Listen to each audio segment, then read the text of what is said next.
Take a look at that, RC drivers. The X-Maxx is back on the workbench. I know a bunch of you were excited. I got it in for the channel. We did a great overview on it, got a lot of views. And in that video, I mentioned we were gonna do a WideMaxx kit install. So that's what we're gonna do today. I'm gonna show you guys what's in the kit we're going to install. And as a bonus, I picked up the SledgeHammer tires. Those are gonna look really good on this truck. So let's head over to the workbench and check out this kit. Here's our WideMaxx kit. I've already torn into the box and I've laid out everything here on the workbench. It's a really nice looking kit and gives you almost everything you need for the swap, except for one item. I'm gonna tell you what that is in a minute. But first up, let's talk about how you could get this kit. It's available in all of the different Traxxas colors, like the orange, the red, obviously the blue, that's what we got here. And these are some really nice looking arms in blue, I think. I think it's gonna look really good on that solar flare. But again, you could customize it to the look of your truck. So if you got the green version with the green shocks, I think the green arms are gonna look really good. So here are all the parts of, obviously you've got 4 lower arms, you got the 4 upper arms. These are the HD plastic, so they're nice and strong.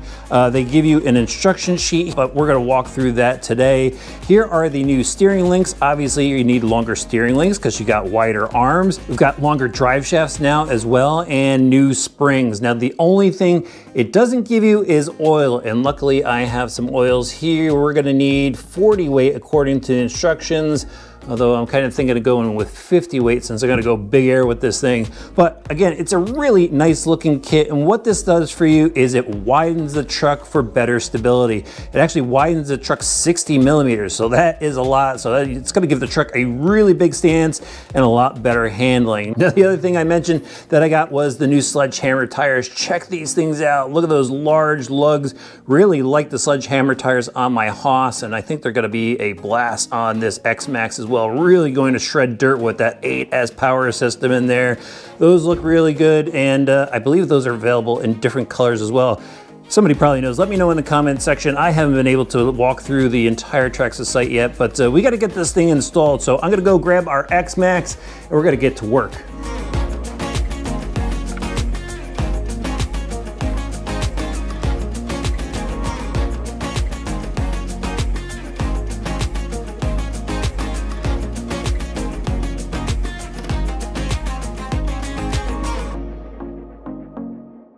So I've gone ahead here, taken the wheels off and the body. Now we're gonna go and take the shocks off. We're gonna set them aside because I'm gonna work on the suspension first. But to get the shocks off, all you have to do is remove this retaining screw here.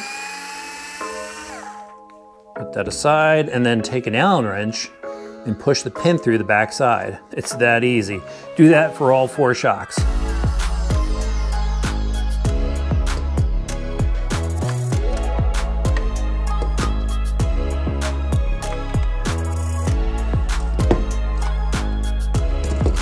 Next up, I want to take the hexes off here, so I'll just take the screwdriver and pop off this clip.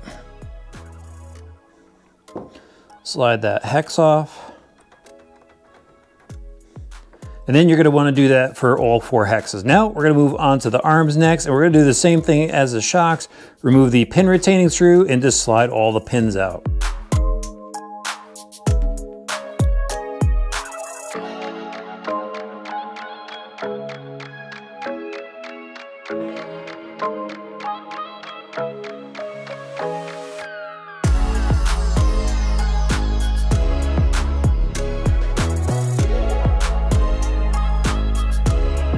All right, so once I pulled all the pins out, the arm just came right out, and now we just have to finish up with taking the steering link off.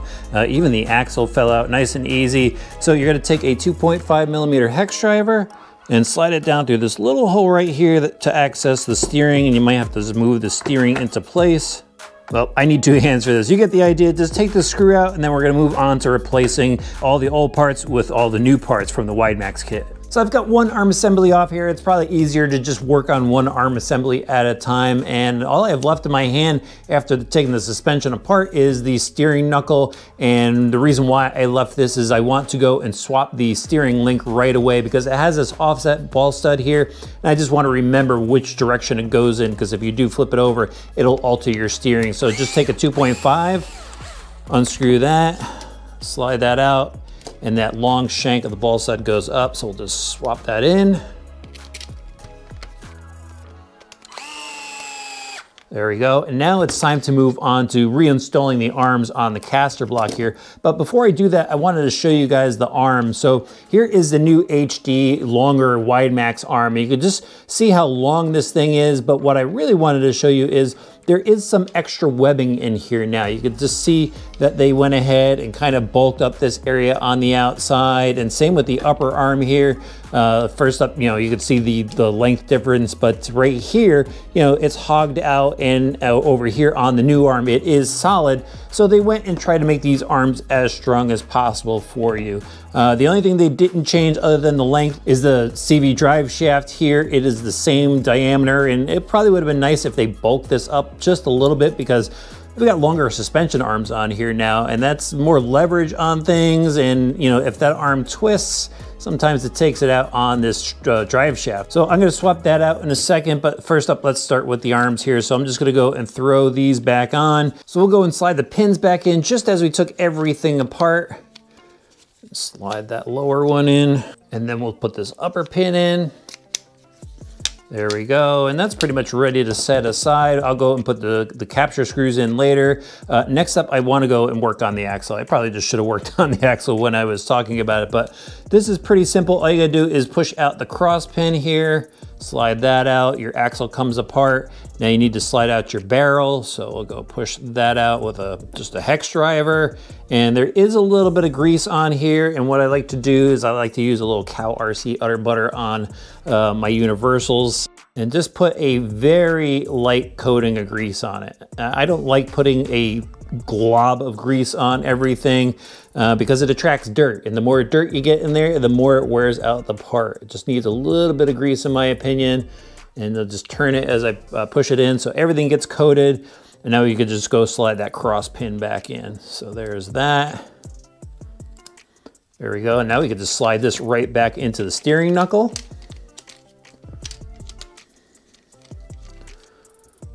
Slide our bearing back in because that thing fell out before.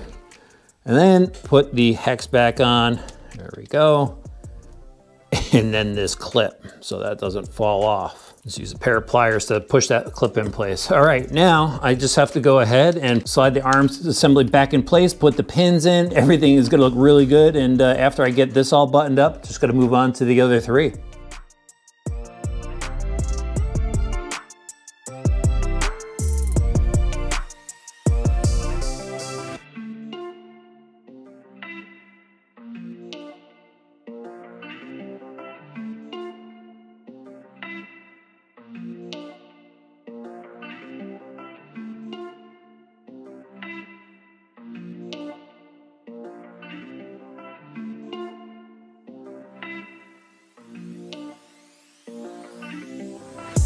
All of the new wide suspension components are now on the truck, and the rears were just as easy to install as the front. The only difference was you don't have to put a steering link in the back, but you do have to go ahead and remove the upper screw for the wheelie bar just to kind of pull it out of the way so you could access the upper hinge pin, and that was the only real difference. Doesn't add that much time to the build. Now it's time to turn our attention to the shocks here, and it's more than just swapping the springs out for the new one that they give you. You should really go ahead and replace the oil that's inside. There's a 30 weight oil in there, and in the instructions that they give you, they suggest going to a 40 weight oil. So I have already got some 40 weight oil on hand. I'm gonna go take these shocks apart, dump all the old oil out, and of course fill it up with this new 40 weight oil, making sure to bleed it properly so it's not hydro locked, and I'll throw the new spring back on.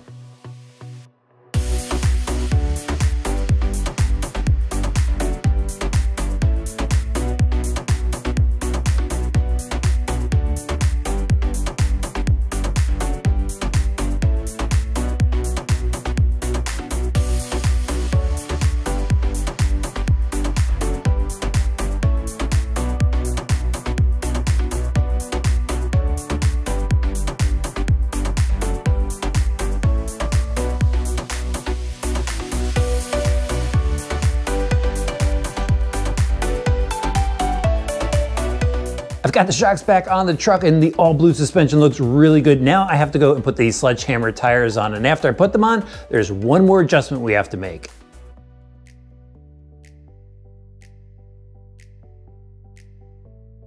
These SledgeHammer tires look awesome on this truck. Just a quick heads up, there is a left and right rim, so make sure you check that before putting them on the truck. Now onto that adjustment, what you're gonna do is you're going to set the ride height. Now, and to do that, you need to put your battery packs in, pick up the truck and drop it, and then take a look at your drive shafts. You're gonna wanna make sure that they're level both front and rear. Luckily these are, so I don't have to make any adjustments, but if you do, you use the preload collars on your shock to adjust it either up or down to get those drive shafts level. Look at this truck. I love the blue arms, the wide stance looks killer. I can't wait to drive it, but there's a ton of snow outside, so there's no way I'd be able to give you a true performance report, so we're gonna have to do a follow-up running video. So if you wanna see that, hit that subscribe button and the notifications bell, throw the video a like, and we'll see you back soon for some more RC Driver videos.